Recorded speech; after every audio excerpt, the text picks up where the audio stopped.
pray.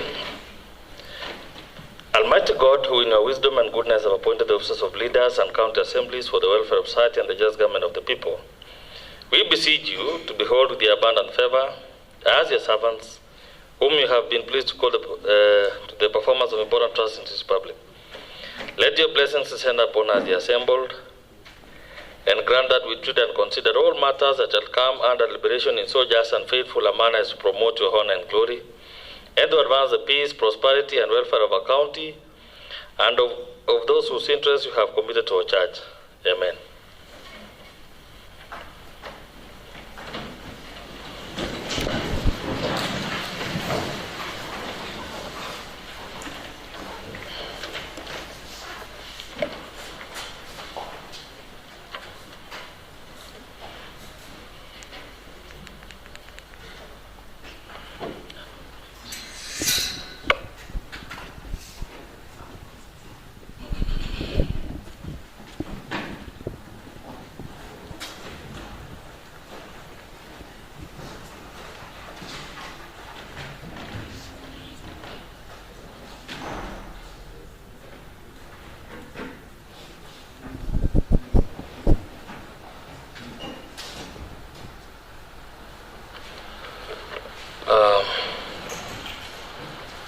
Clerk.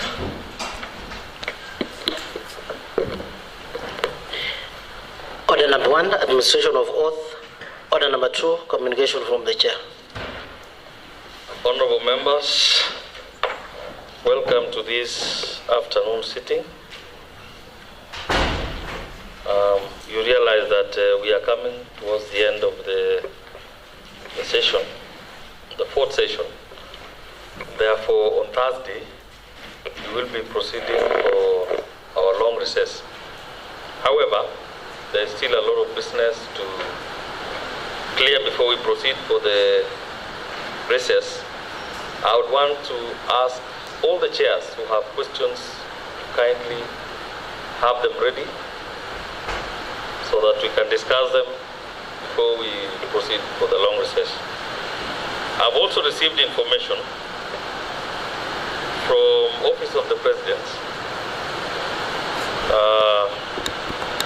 He will be having 2 representatives tomorrow in the morning at around 11:30. We'll be having one of his advisors, Dr. Arwasa, and also Advocate Bite. The team wishes to meet with you, honorable members, and thereafter proceed to mother and child across there near Longisa, and also our chamber.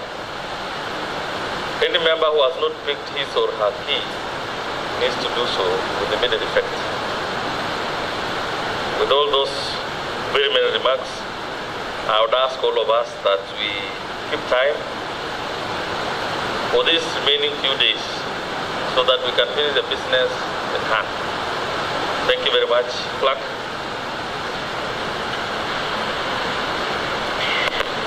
Order number 3, messages. Order number 4, petitions.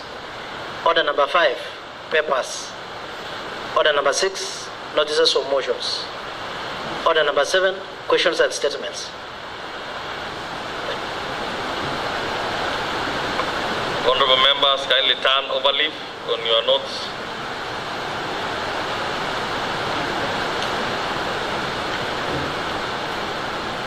There was a statement that was sought by Honorable Roslyn Cheptoak, and I can see she's around. It was committed to Committee on Urban Planning, Lands and Housing. Are you ready? If you are ready, it's okay. I'll give you a chance. Before that, I wish to recognize presence of students on attachments, numbering 14 of them.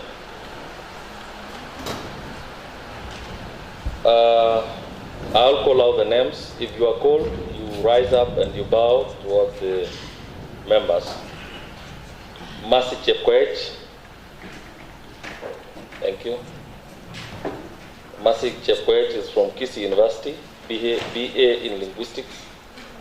Melon Kabiro. Thank you. From Bomet University, BA Swahili. Dinah Morara. Dinah Morara is from Bomet University, undertaking BA in Kiswahili. Cynthia Chepkoech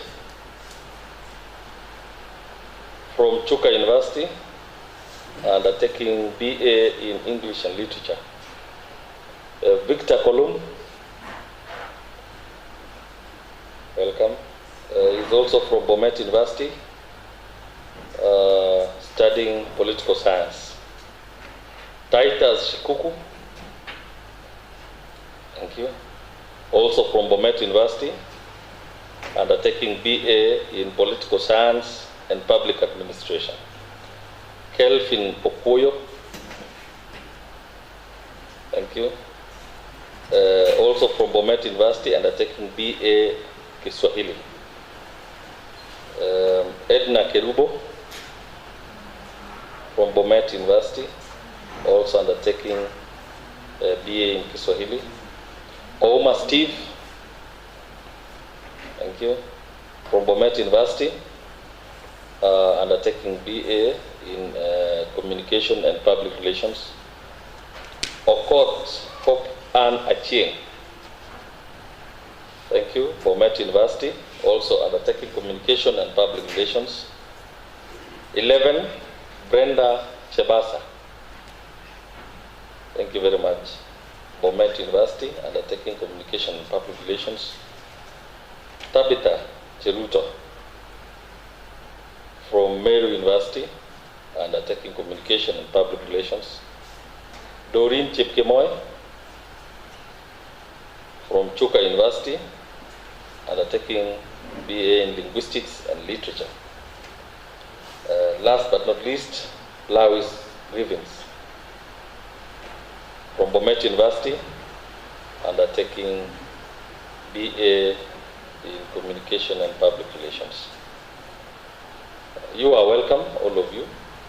All those persons that I've mentioned are in the public gallery and they are here on attachment. I believe you learn a lot as you are with us. You are expected to maintain discipline and hard work as you prepare to go out there. When you are at the public gallery, you are expected to maintain silence. Do not take photos. Do not have your water bottles, if at all you have any. Do not receive calls, nor take videos with your phones if you have any. However, on behalf of this great assembly, we welcome you first to this great assembly of ours, and also as the attachees. Kindly cooperate with the staff who are here and the members who are in this house. On behalf of the great assembly, karibuni sana. I'll give two members opportunity to give you a word of salute.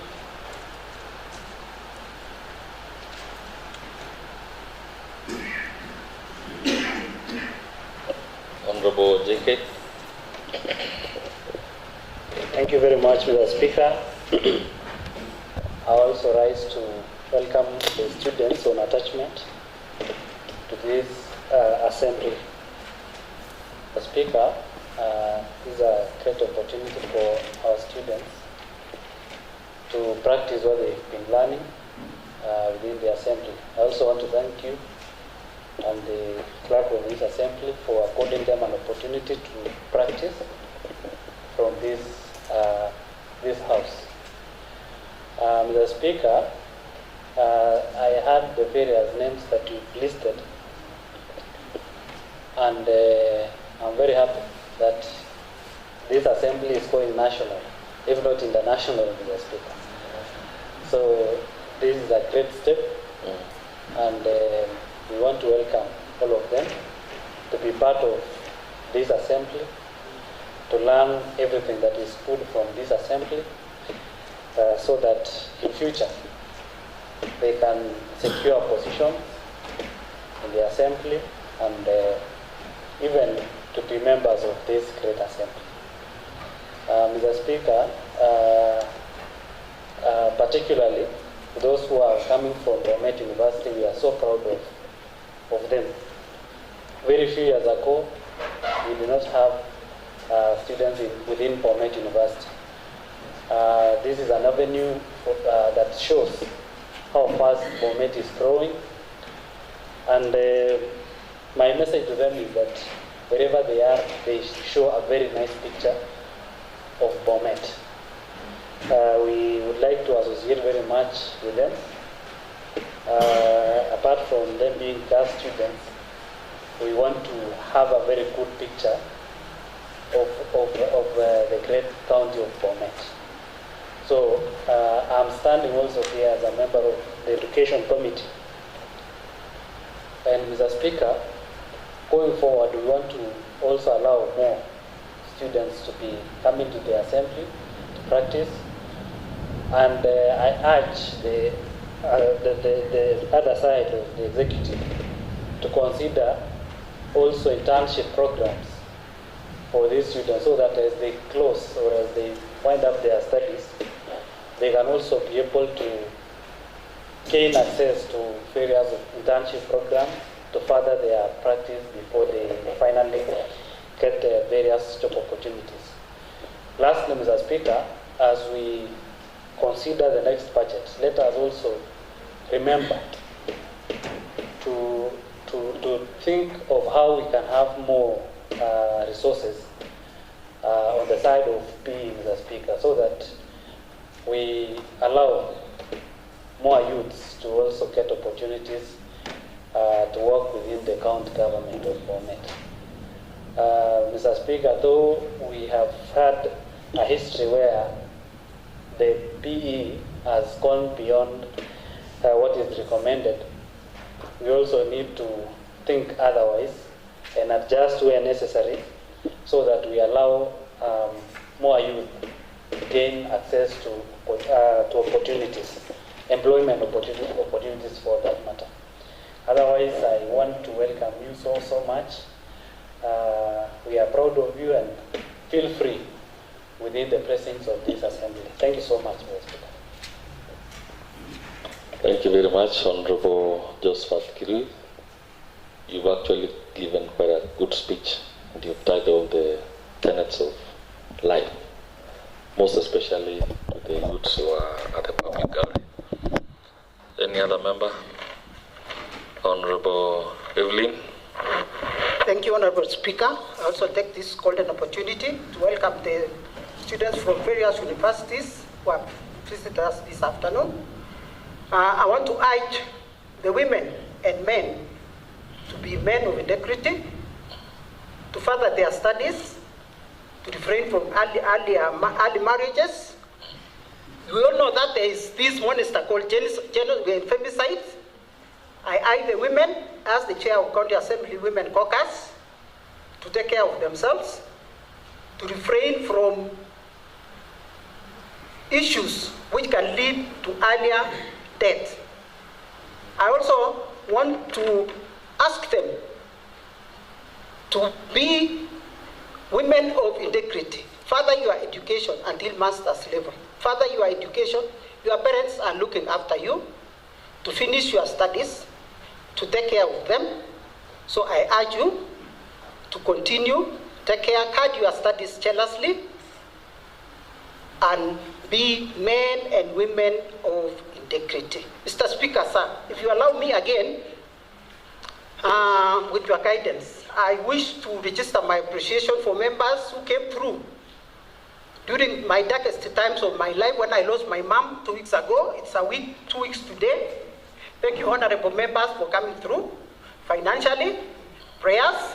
Thank you for your love. With you, Mr. Speaker, thank you for coming to condole with the family. All the members who came on like numbers on that Wednesday prayer to the burial, I really appreciate. Those who came for the burial, thank you very much. I really want to thank Honorable Chepto. At one point, when she was admitted in Sloan Hospital, I got desperate, there was no ambulance, and Honorable Chepto came through. That's why we got an ambulance to transfer her to South River Hospital, where she passed on. Thank you very much, Honorable Chepto. Those who came for the funeral, many members stayed in the darkest time when you are at the graveside. It's the most painful time, it was the most painful time of my life. Members really stayed until we lowered the body. I didn't know there were members who were present until somebody tapped my back and said, Honorable member, be strong. Thank you, members, for coming through. I really appreciate.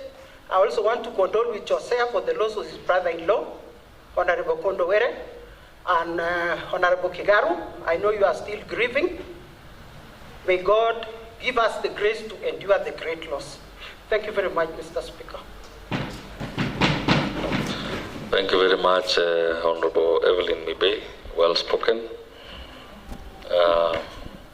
I had also forgotten my friend, Honorable Samuel, for the loss of a brother-in-law.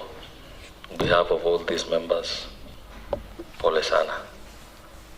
Honorable Majority Whip, we're still with you. All these things are normal, but at the end of the day, it is very hard when it comes to us. Without much ado, thank you very much. Let's proceed with the orders.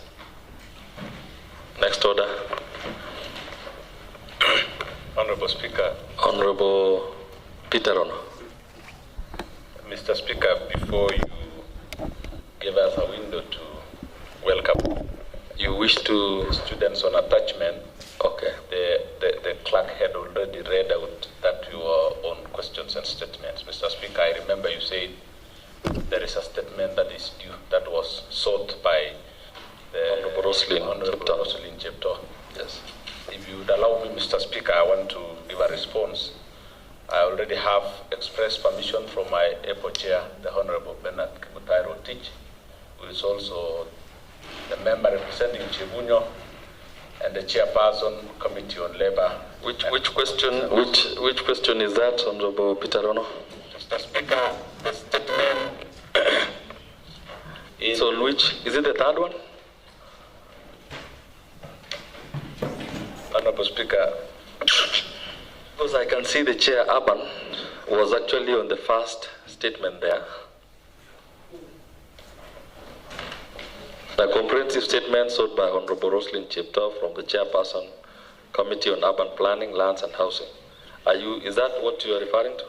Mr. Speaker, I'm referring to the statement sought by Honorable Chepto concerning remittance of deductions for NHIF for members of ECD. I don't think there is... It's not captured here. Mr. Speaker, it is captured. It's where?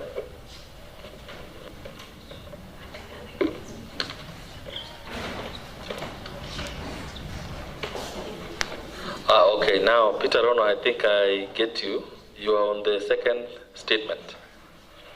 We will allow Honorable Dennis Bushine to give us the statement that was sought by Honorable Roslyn Chepto on why Sotik Municipal Board has never been elected, and also why board members have not been gazetted despite the County Assembly's approval, and lastly, why the department failed to gazette the transfer of functions by the County Executive Committee of the board, thereby making the transfer ineffective. I think, Honorable Dennis Bushine, this is your chance. Then thereafter, Honorable Peter Ono. Are we okay, Honorable Peter Ono? The Speaker, it is in order. It's okay. Proceed. Let's proceed, Honorable Bushine. Yeah, thank you very much, Mr. Speaker. Before I read the response sought by Honorable Roslyn Chepto, let me welcome visitors who are here, the students from various universities. You are welcome to this assembly. This is one of the assemblies that is most followed in this country, and you are privileged to be here. Mr. Speaker, I seek to respond to a statement raised by Honorable Roslyn Chepto On 8th April 2025, Honorable Roslyn Chepto, member representing Rongena Manaret Ward, brought forth matter concerning Sotik Municipality Board. Specifically, the member raised question regarding the following. First, why Sotik Municipal Board has never elected its office bearers, that is the chairperson and vice chairperson, and other members.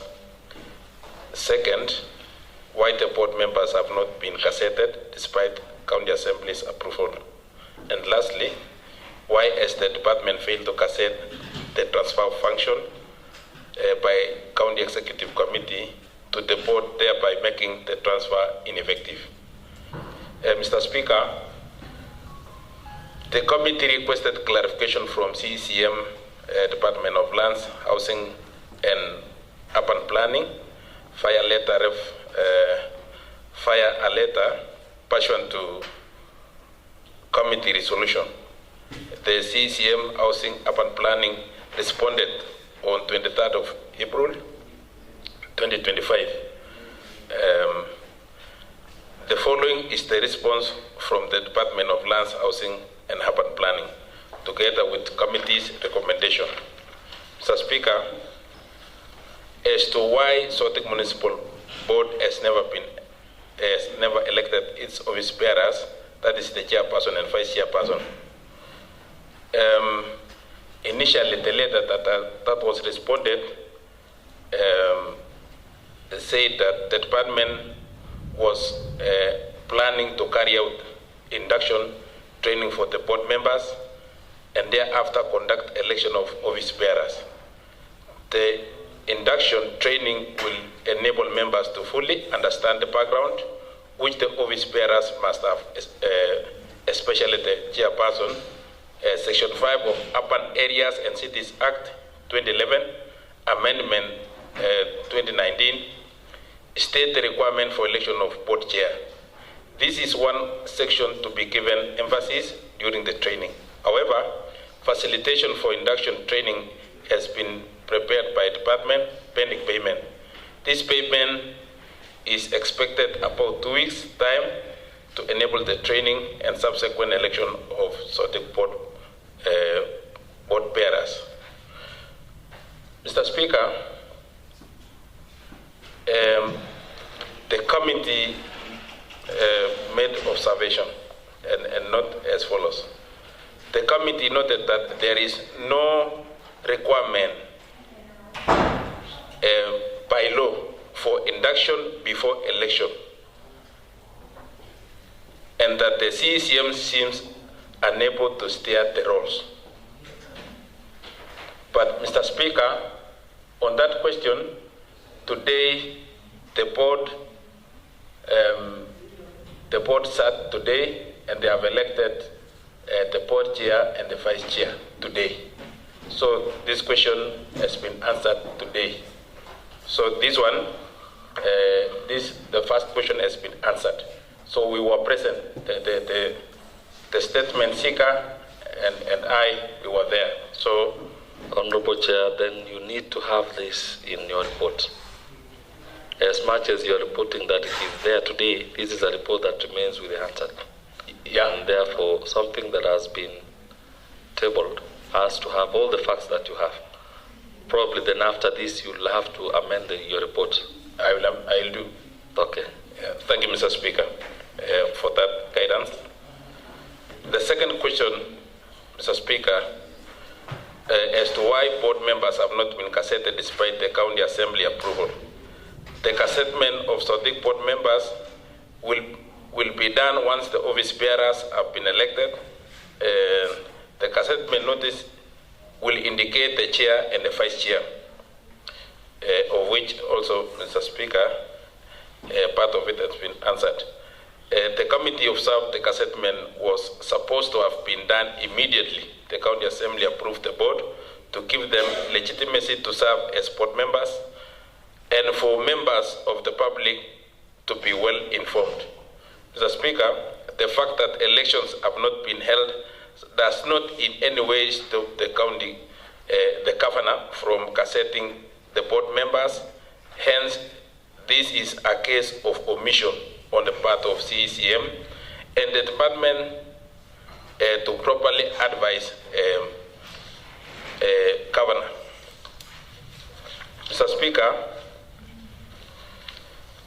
on the question, the final question as to why has the department failed to cassette the transfer of functions by the county executive committee to the board, thereby making the transfer ineffective. Mr. Speaker, the county executive committee has just, they responded that the county executive has just finalized functions, analysis, and ultimately the transfer functions to Bomet municipality. The successful completion of the same will enable the same process of transfer of functions to be undertaken for Sotik municipality. The transfer and the cassettement of functions to Sotik municipality is expected to be completed within next 2 months. Mr. Speaker,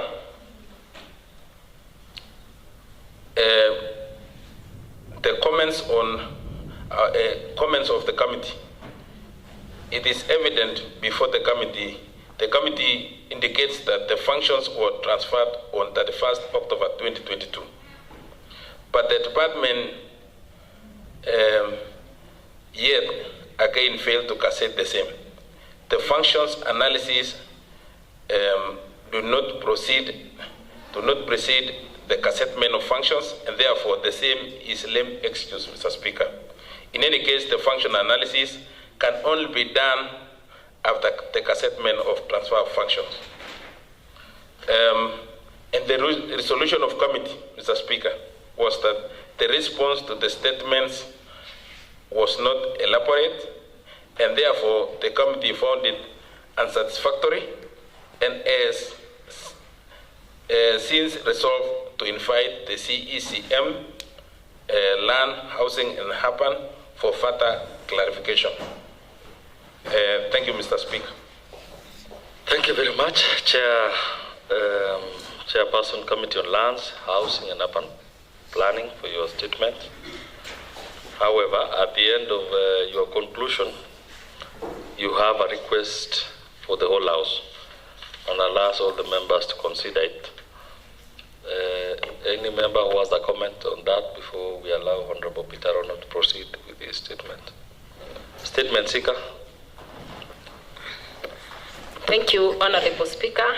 I also want to appreciate the Committee on Urban Planning for ensuring that this message or the statement reach the concerned department.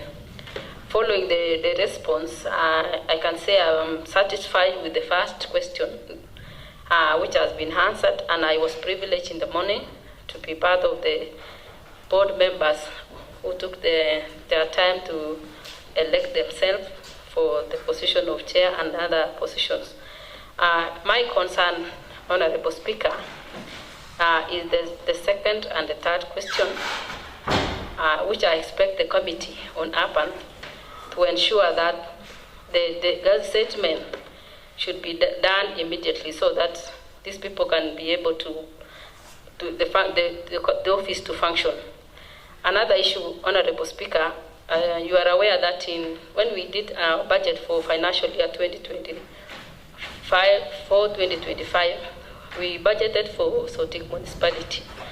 And so unfortunate that we are ending the financial year and yet the money has not been spent. So that is why I feel it should be fast-tracked. These things should be done urgently, so that as we are budgeting for the next financial year, they can be able to spend the money for municipality. Otherwise, thank you so much. So thank you very much. Are you also in support of the committee's recommendations? The committee recommendation is to invite the CECM. I support. Thank you. Any other member who wants to react on that statement by Honorable Dennis Bushine? If there is none, then I'll now ask you that those who feel that the CEC should appear before the House answer the ayes and the nays.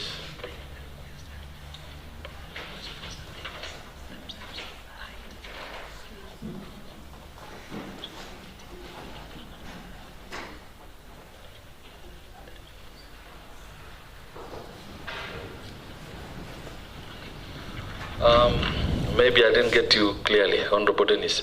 Do you, as a committee, wish to still meet with the CEC, or what is it? Initially, I thought you wanted to appear before the House, but it looks like from your statement you still want to engage the CEC. Mr. Speaker, because we sat as a committee before what transpired today, it is my opinion as chair that we meet the CEC first before we request for CEC to come to this Honorable House. Okay. Because it seems, Mr. Speaker, that there is some progress going on. We would like to update ourselves so that maybe because when we were sitting, there was progress of electing the board, and then when I asked them today, they say they were now proceeding for the retreat. So maybe there are other progress. So we would like to seek further clarification with them before we invite this one. How many days do you need? 10 days. Okay. From today. I think that is more than sufficient. Once you are done, kindly feel free to bring it to the attention of the members. Thank you. Thank you very much. Honorable Peter Rono.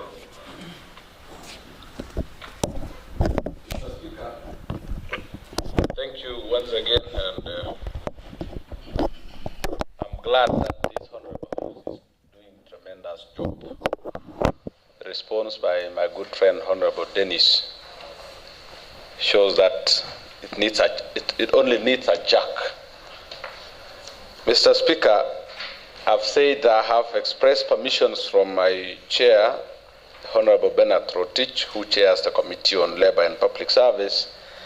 He has instructed me to present a report on the statement sought on his behalf, that on 8th of April this year, Energy and Natural Resources Committee sought a comprehensive statement concerning the remittance of ECDE teachers of voluntary contributions to pension schemes and the NSSF.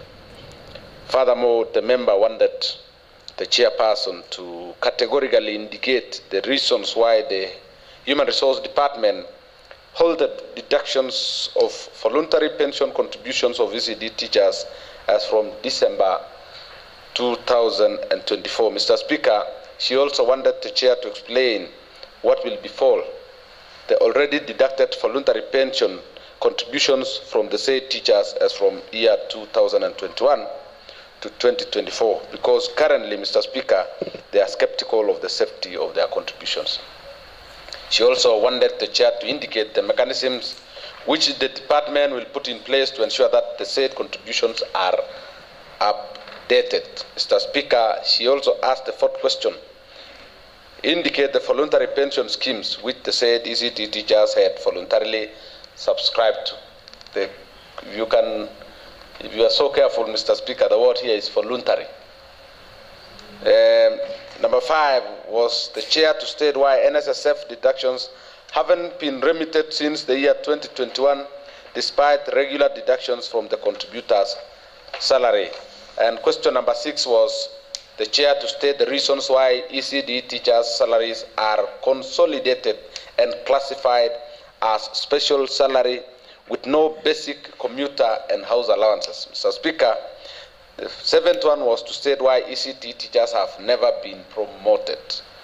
And Mr. Speaker, number 8 was to indicate the reasons behind constant transfer of ECD teachers, yet they don't have commuter and house allowances.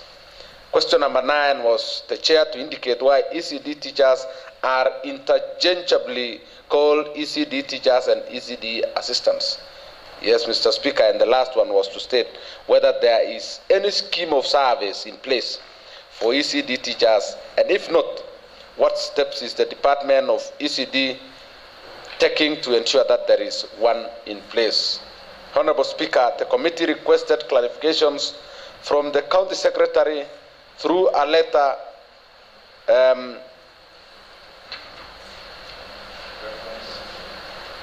that was responded on the 23rd of April 2025.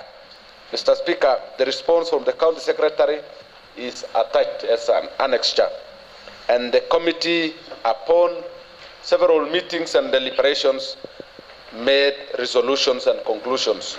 Mr. Speaker, the committee perused through the response from the County Secretary, and the response was elaborate. Therefore, the committee found it satisfactory. Mr. Speaker, we did share the report online, and you will allow me to read through the answers very quickly, because I'm not sure whether, I've always said we respect the age, Mr. Speaker. Even if it is in our gadget, I seldom take time to read it. So those of us who are analog, you will allow us to enjoy the analogness in us. We will read it the hard way, Mr. Speaker.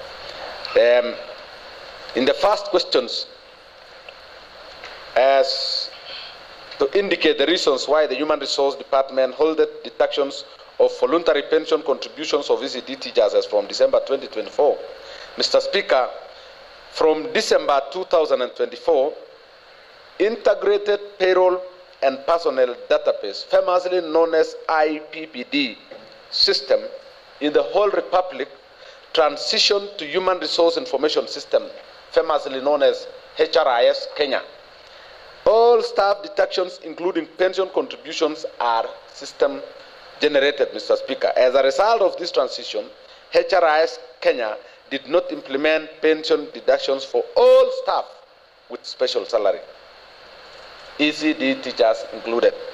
Mr. Speaker, please note that this challenge not only affected the county government of Bomet, but the whole Republic. Mr. Speaker, if you can look at the pay slips of our ECD teachers, they only have a special salary. Special in the sense that it is cumulatively computed. There is no column or line outlining commuter allowances or house allowances, because they are paid specially because of the nature of what they do and their job description. So the HRI system did not deduct any pension from all the staff with special salary in the whole Republic, Mr. Speaker. So it's not only in Bomet. And in the subsequent report, we have a letter which is tabled as annexed, written by the County Secretary to the Ministry of Public Service, asking how to resolve the same. Mr. Speaker, we will table it, and we have attached it as in our report. Mr. Speaker, in statement or question number 2, to explain what will befall the already deducted voluntary pension contributions from the said teachers as from the year 2021 to 2024, because currently they are skeptical of the safety of their contributions. Mr. Speaker, the response was that all deducted pensions which were remitted to the pension scheme, LAP fund or LAP trust, therefore remain safe and protected in the pension scheme's accounts. And our ECD teachers are encouraged to visit their respective portals to generate their statements, and meanwhile, we are awaiting confirmation of these reports from the respective CEOs of the schemes. Mr. Speaker, they also wrote asking the safety of their money, and they were given a response that they are safe. In question number 3, the Honourable Member wanted the Chairman to indicate the mechanisms which the Department will put in place to ensure that the said contributions are updated. The response is that the Department of Public Service, through the payroll manager, wrote a letter dated 10 January 2025 of inquiry to the State Department of Public Service to inquire about non-deductions of pension contributions on staff with special salary. Mr. Speaker, this is to inform that we are waiting for their action. The letter is annexed as Annex 1, a letter that was written to the Department of Public Service. Mr. Speaker, in question number 4, The chairperson was supposed to indicate the voluntary pension schemes which the said ECD teachers had voluntarily subscribed to. And this is to report that the said cadre joined unlisted pension schemes where the employer also contributes, and that none of them contributes voluntarily. Mr. Speaker, they joined Lab Fund and Lab Trust. Both of them were formed when the defunct local government went down, and therefore there was supposed to be a scheme that will take care of the pension. I mean that the first LA represents local authority.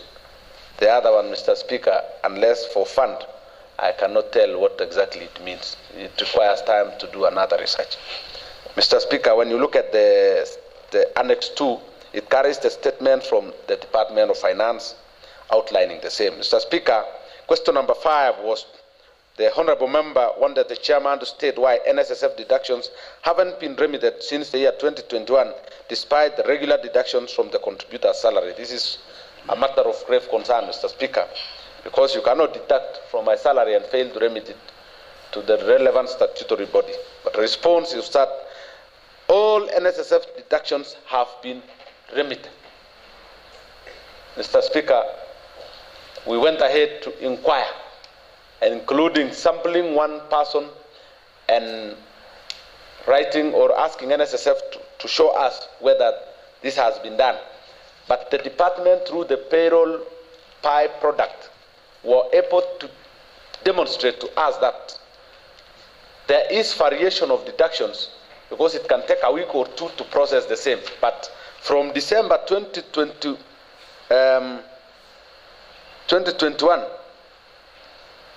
it is wrong because we were able to get someone in November 2024, cross-check with NSSF, and we found out that the deductions have been remitted. So from 2021, it's not true, Mr. Speaker. Number 6 was to state the reasons why ECD teacher salaries are consolidated and classified as special salary with no basic commuter and house allowance. Mr. Speaker, the County Department of Public Service issued letters for respective cadres, that is, those with degree, diploma, and certificate with breakdown of basic salary, house allowance, and commuter allowance, but the system consolidated since the current package does not match their job groups, a challenge which affects most counties. Mr. Speaker, if you can look at it,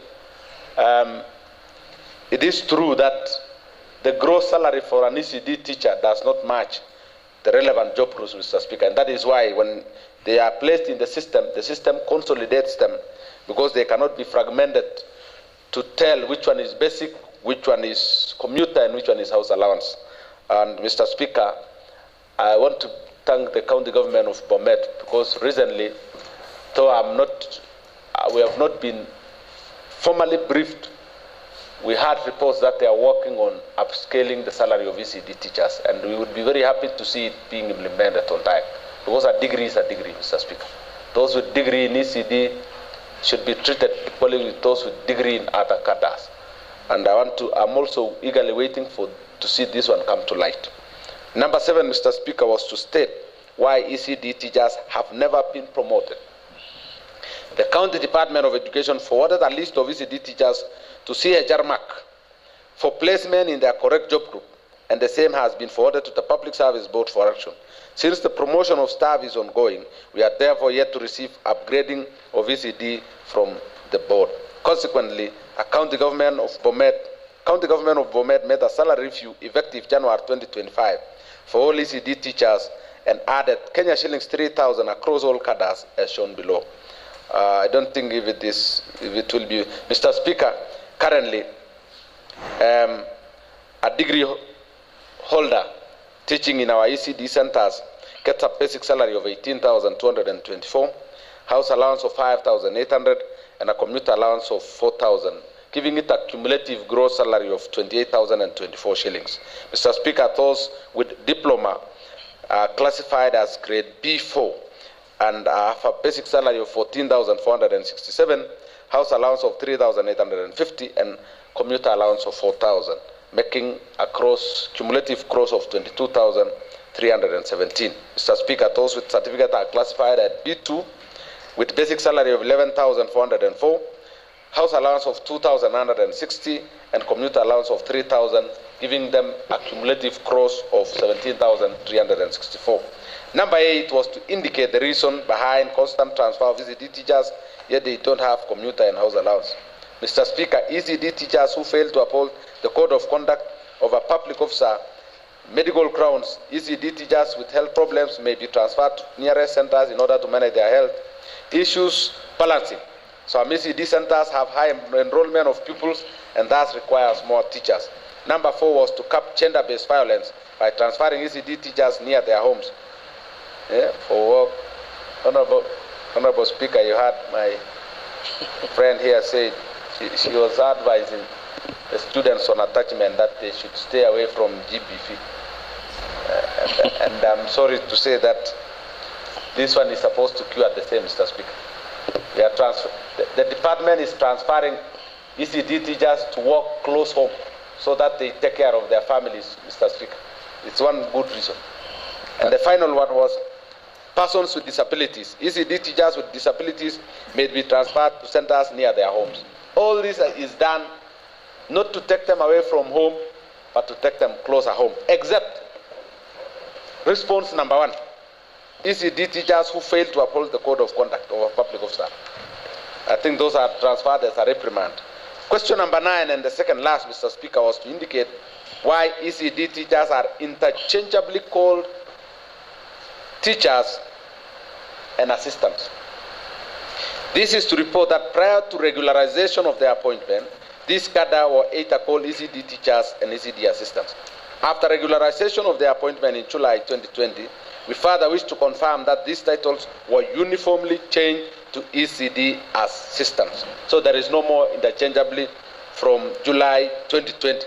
Meanwhile, the titles ECD teachers and ECD assistants are captured in the SRC circular of 2021 basing on their qualifications. Those with degree holders are referred to as graduate ECD teachers. Diploma holders are referred to as ECD teachers, and those with certificate holders are referred to as ECD teachers again. Annex 5, which is in page 5, SRC circular of 2021. Meanwhile, it should be noted that in payroll, all the categories are referred to as ECD teacher classification 3, though earning different package. Mr. Speaker, the last question was to state whether there is any scheme of service in place for ECD teachers, and if not, what steps is the Department of ECD taking to ensure that there is one in place? The response, Mr. Speaker, is that yes, there is a scheme of service in place for ECD teachers. It is hereby attached as Annex Roman number 6, scheme of service for ECD teachers, county government of Bomet. Mr. Speaker, the response by the Department of Public Service was satisfactory, and I ask the honorable members to adopt the report. Mr. Speaker, I beg to end there. Thank you. Thank you very much, Honorable Peter Rono, for elucidating on what transpired and the report from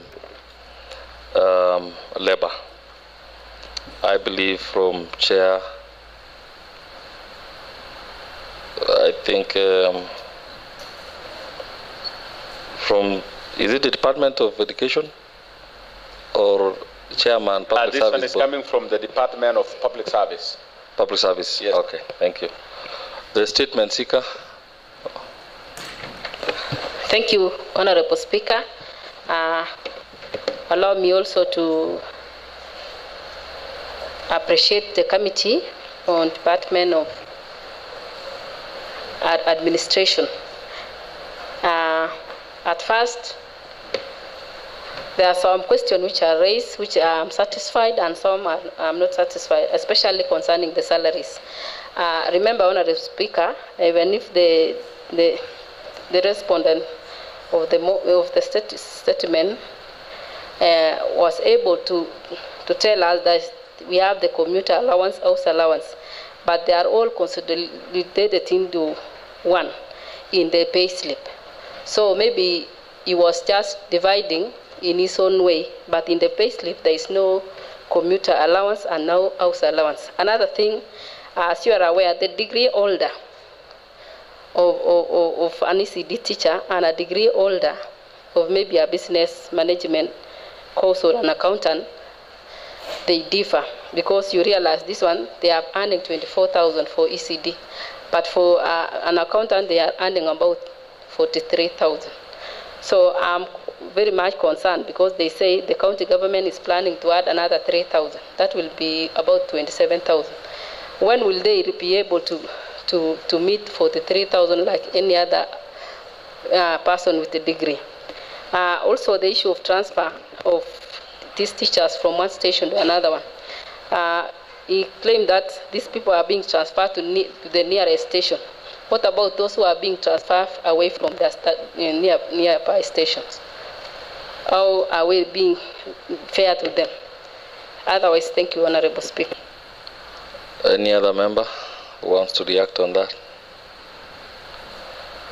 Okay, now, Honorable Roslyn, based on the report that has been read by Honorable Peter Ono, he has clearly shown that all the questions have been answered satisfactorily, and honorable members, order. Honorable Richard, when the chair is at the table, you kindly keep and listen to what the chair is saying. So, Honorable Roslyn, if you are not satisfied with the the response from Committee on Labour, it is upon you now to provide proof against this report for consideration by the House. If you know that there is a graduate who is being paid what is not supposed, or what has been stated here, or somebody has been transferred outside their station and is not in contravention of that first, what was that, the first? Yes, that first response of a teacher who fails to uphold the code of conduct of the public officer. And normally, when somebody has not upheld the code of conduct, there is normally a letter. So if somebody has been transferred without a letter, then I think it is good for you to table those facts for the committee to have a look at it. And I believe the committee, you will be ready to deal with the issue once it is brought up. Point of information, Mr. Speaker. What is that again, Honorable Richard? To inform the chair. Are you a member of that committee? To inform the chair, I'm one of the victims, Mr. Speaker, and I should also contribute on the same. You are a victim. Are you? You are not an ECD teacher. But I'm representing them, Mr. Speaker. You have some example or what? Yes. Okay. Thank you very much, Mr. Speaker, and I apologize for interjecting your communication. But, Mr. Speaker, based on what the honorable member from Kipsanai had said, Mr. Speaker, I have a very good example. An ECD teacher was sent to my ward from Singorwe ward, Mr. Speaker, and he's working in Mateja ECD Center, Mr. Speaker, which has created a lot of alarm. And I believe also, Mr. Speaker, I'm also sympathizing with the ECD teacher, because what he's earning is not in accordance where he's supposed to be working, Mr. Speaker. So it is also my humble request as the member representing Jamaner ward also to inform the member that there are some other ECD teachers who are suffering outside their wards, and they are earning the same as that ECD teacher who is working within his or her home. That is my point of information, Mr. Speaker. Thank you very much. Thank you very much, Honorable Richard Ruto. I would then urge all the members, because all these staff are working within your wards, kindly get their concerns, the way Richard Ruto is expressing, for committee's indulgence. That should be done within the next 2 weeks. I believe it is doable in 2 weeks' time. Honorable Roslyn, Honorable Richard Ruto, and any other member who have something that they believe the committee should have a look at should do so in 2 weeks. Thank you very much. Let's proceed. Mr. Speaker, on a point of order. Yes. I'm just seeking your indulgence to, as as a right of reply to make clarity on one point that the honorable member dissented to. Reading through the report, Mr. Speaker,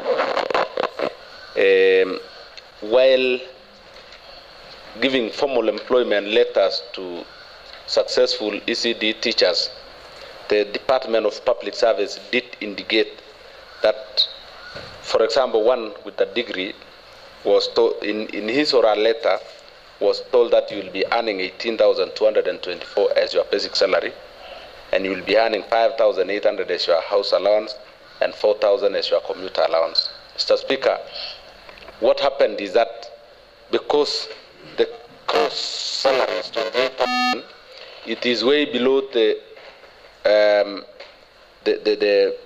SRC wage that is recommended for a degree holder, and therefore the system, while generating pay slips, sums them and classifies them as special salary. So in a letter it is indicated, but in the pay slip the system cumulatively sums them. So I also agree with them to some extent. But remember, if we must agitate for uniformity, for all degree holders to earn the same, let's say a starting salary of 46,000, Mr. Speaker, it is a prerogative of this House to consider upscaling the PE budgetary line to enable the over 1,000 teachers to get a salary rise, Mr. Speaker. So it is something that requires broad discussion. It cannot be dealt with by the committee alone, Mr. Speaker. That's why I'm saying it requires clarity, and it requires indulgence of all the officers, including the County Assembly at large. Thank you, Mr. Speaker. Okay. Point of information, Honorable Speaker. Who do you wish to inform, Honorable Roslyn? Of course, the statement, the respondent of the statement. The respondent, do you wish to be informed? Okay. Okay, I'm very much concerned with the information and the... Probably then you could, if you have a number of counties that you think... Yeah, I have for Narok, Laikipia, Kericho, and the scheme of service. Yeah. You probably then you can be a friend of the committee, then you discuss on the modus operandi of getting that done in Bomet too. Continue with motion number, order number 8 and order number 9. Yes, the two of them.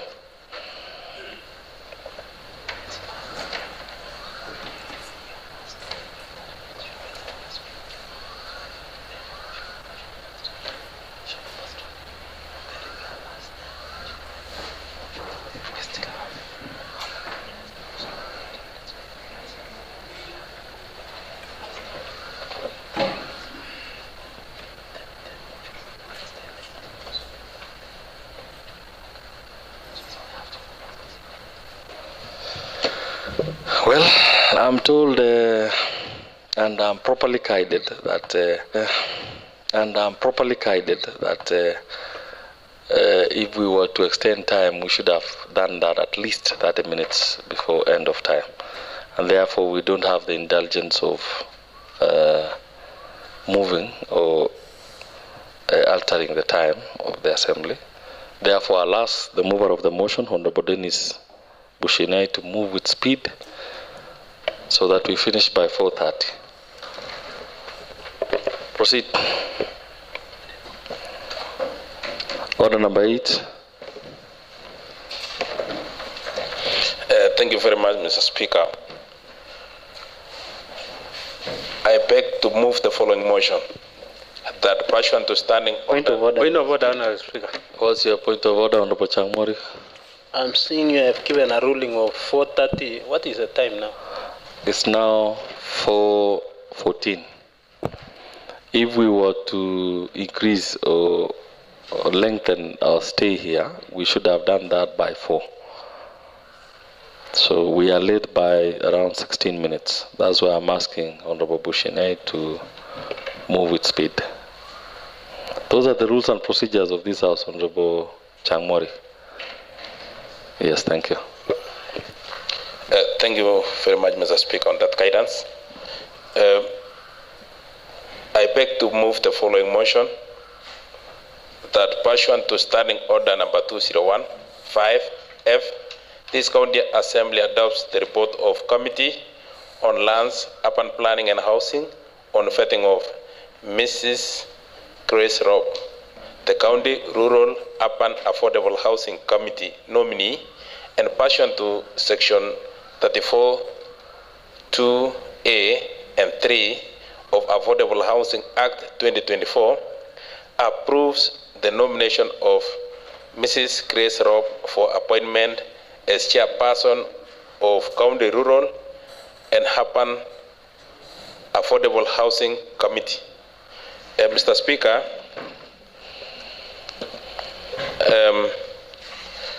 Grace Robb.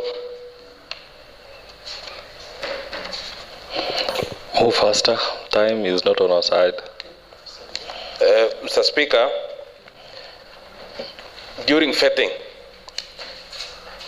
during its sitting held on 23rd April 2025 at County Assembly Mini Chamber, the Committee on Lands, Housing and Urban Planning vetted Mrs. Grace Robb, the nominee for position of chairperson of County Urban Rural Affordable Housing Committee. Mrs. Grace appeared before the committee at 10 a.m. and was vetted under oath, and the committee vetted her. Mr. Speaker, I want to go direct to the observation of the committee. Mr. Speaker, the committee noted that Mrs. Grace Robb has a wealth of experience in various roles, demonstrating strong background in both academic and practical settings, from the tenure as a tutorial fellow at Bomet University College, where she implemented the college curriculum for the School of Business, to her leadership at Acting Deputy Director of Gender, Children, Social Protection at Bomet County Government. She has consistently shown dedication to public formulation, interpretation, and advisory guidance. Furthermore, it was noted that she aptly demonstrated her skills in conflict resolution through negotiation and engaging with either party to ensure mutual understanding. Mr. Speaker, the committee found Mrs. Grace Robb suitable for appointment as chairperson of Bomet County Rural, Urban and Affordable Housing Committee to represent also she represents residential association. So she was recommended as the most suitable, Mr. Speaker. I beg Honorable Emily Cheruyot to second. Thank you very much, Honorable Speaker. Before I recommend or before I second, let me welcome the students from various universities, and my word is that I urge you to follow what my fellow honorable members have told you. You will not go wrong. Otherwise, I second. Thank you. Thank you very much, Honorable Dennis Pushine, and also Honorable Emily for seconding. Therefore, I proceed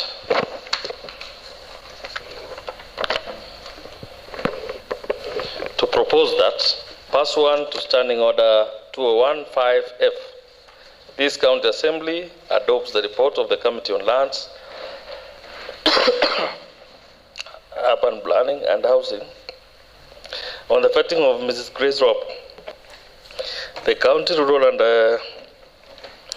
Urban Affordable Housing Committee nominee, and pursuant to Section 34, 2A and 3 of the Affordable Housing Act 2024, approves the nomination of Mrs. Grace Robb for appointment as the chairperson of the County Rural and Urban Affordable Housing Committee. I don't know, I think I have something. The floor is open for debate, honorable members. This must be Homa or what?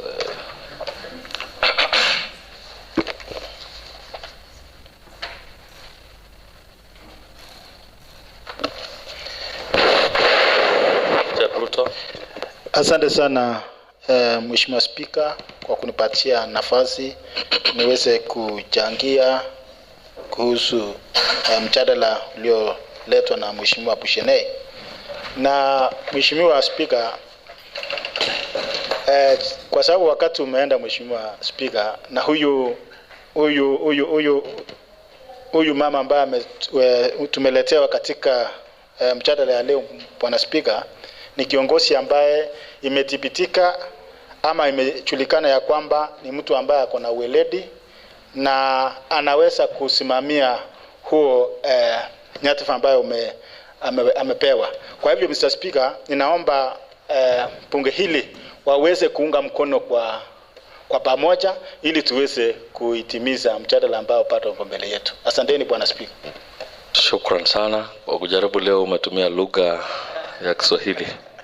Ningependa kurai sisi wote tutumie lugha ya Kiswahili kama uko na fursa. Mwingine yote ambaye anataka kuchangia mjadala huu. Mr. Speaker, I also want to support the approval of the appointment of Mrs. Grace Rob as the chairperson, County Rural and Urban Affordable Housing Committee. It's a vocabulary, Mr. Speaker. What I'm not against is the candidature and the person in Grace Rob, but I also have to be outright that this is a vocabulary. What the committee is going to do, some of us have no idea, because I don't know why do we need a committee, but the goodness is that the person in question has the right integrity. So I also support them, because you warned us before and that time is not on our side. I ask that you read the minute of the House and propose it, Mr. Speaker.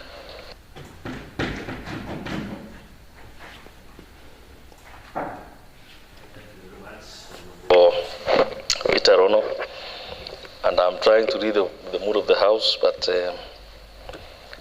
looks like, I don't know, the body is reacting to what. But nonetheless, thank you very much. I therefore proceed to put a question that, pursuant to Standing Order 215F, this County Assembly adopts the report of the Committee on Lands, Urban Planning and Housing on the vetting of Mrs. Grace Rob, the County Rural and Urban Planning Housing Committee nominee, and pursuant to Section 34, 2A and 3 of the Affordable Housing Act 2024, approves the nomination of Mrs. Grace Rob for appointment as the chairperson of the County Rural and Urban Affordable Housing Committee. Honorable members, will as many as are of this opinion say aye? Aye. Will as many are of the contrary opinion say nay? The ayes have it. Order number 9.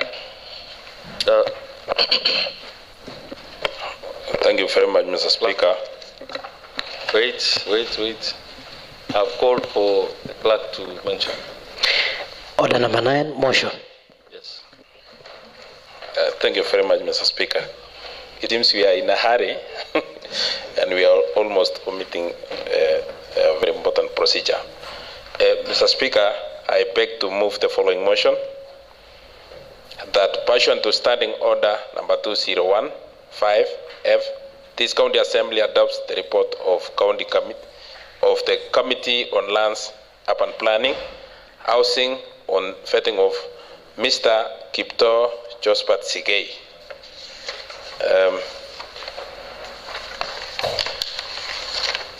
The County Rural and Urban Affordable Housing Committee nominee, and pursuant to Section 34, 2 C of Affordable Housing Act 2024, approves nomination of Mr. Kipto Jospat Sigei for appointment as a member of County Rural and Urban Affordable Housing Committee. Mr. Speaker,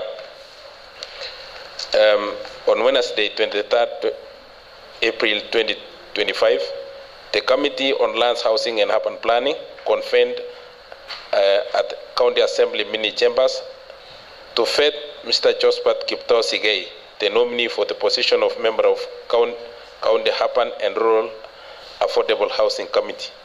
Mr. Sigei appeared before the committee at 12 noon and was vetted under oath. The committee made observations and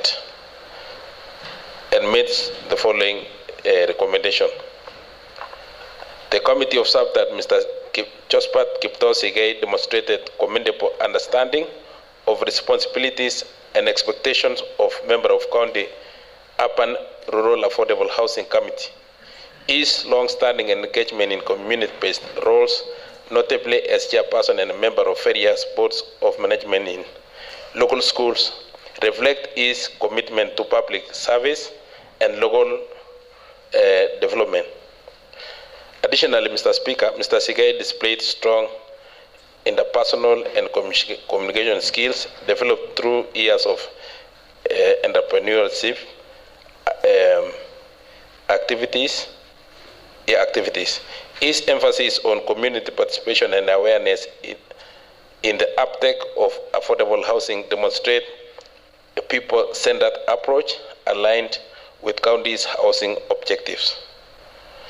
Mr. Speaker, based on the above, the committee found that Josephat Kiptoo Sigei is suitable for appointment as a member of County Urban Rural Affordable Housing Committee.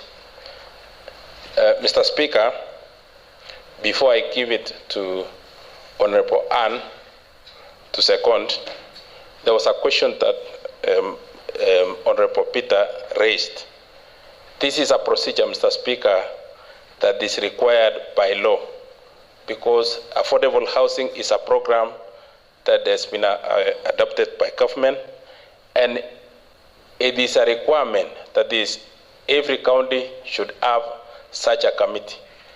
And Mr. Speaker, currently the affordable housing is almost ready for members of the public to purchase, and the committee that is important in that transaction is this committee. And also, I would like to inform this House that we had already vetted 2 other members, so this is a replacement. But unfortunately, Mr. Speaker, one of the members, I know most members here knows Sally Kirui. Sally Kirui passed on before she assumes that office, and there was a send-off that most members sent their condolence some 2 weeks ago. So this one, Mr. Speaker, the 2 will make this committee functional while we are waiting for the replacement. So members, you are also free to purchase one of the houses. So let me ask Honorable Ann to second. Thank you, Mr. Speaker. Thank you, Mr. Speaker. First, let me welcome the students in the gallery, and I ask them to focus on their studies and their future. I second the appointment of Mr. Kiptoo Josephat Sigei. Thank you, Mr. Speaker. Thank you very much. Honorable Dennis Pushine, who is also the chair of the Committee on Lands, Urban Planning and Housing, and also Honorable Ann Mutai for seconding the motion. However, Honorable Pushine, I believe you still have a duty to inform the honorable members of what is waiting. If at all there are houses, what is the cost, what is to be done, is there any procedures? It is a prerogative of your committee to inform everybody about what is going on down there, lest the opportunities pass them because of your committee.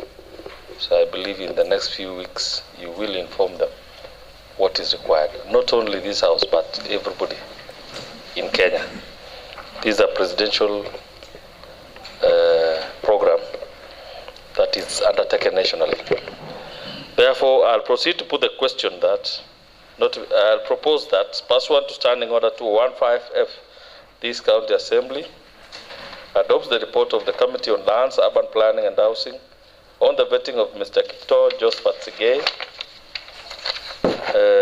to the County Rural and Urban Affordable Housing Committee nominee, and pursuant to Section 34(2)(c) of the Affordable Housing Act 2024, approves the nomination of one Mr. Kipto Josephat Sigei for appointment as a member of the County Rural and Urban Affordable Housing Committee.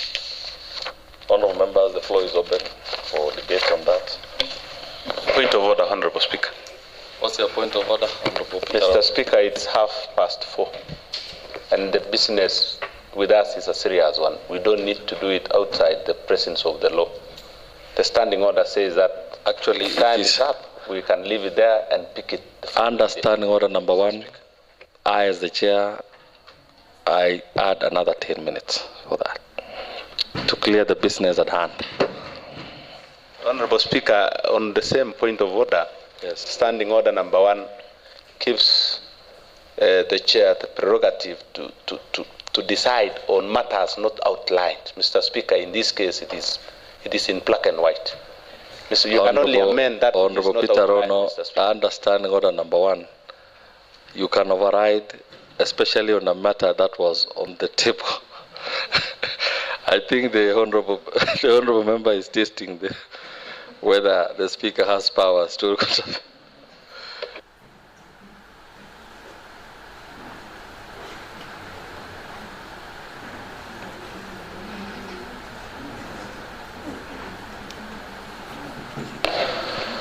Honourable members, anybody who wants to react on that? I think this time I'll read for myself the mood and just put the question so that we finish this business. Honourable members, I therefore put the question that pursuant to Standing Order 2015F, this County Assembly adopts the report of the Committee on Lands, Urban Planning and Housing on the vetting of Mr. Kipto Josephat Sigei, the County Rural and Urban Affordable Housing Committee nominee, and pursuant to Section 34(2)(c) of the Affordable Housing Act 2024, approves the nomination of Mr. Kipto Josephat Sigei for appointment as member of the County Rural and Urban Affordable Housing Committee. Honourable members, will as many as are of this opinion say aye? Aye. Will as many as are of the contrary opinion say nay? The ayes have it. Thank you very much. And Honourable Peter Ono, as by my watch here, it is now 16:30 exactly. I don't know which watch are you using. Because as per the Speaker's watch, it is 16:30 now. So we are actually still in order. Thank you very much. Honourable members, this House is adjourned.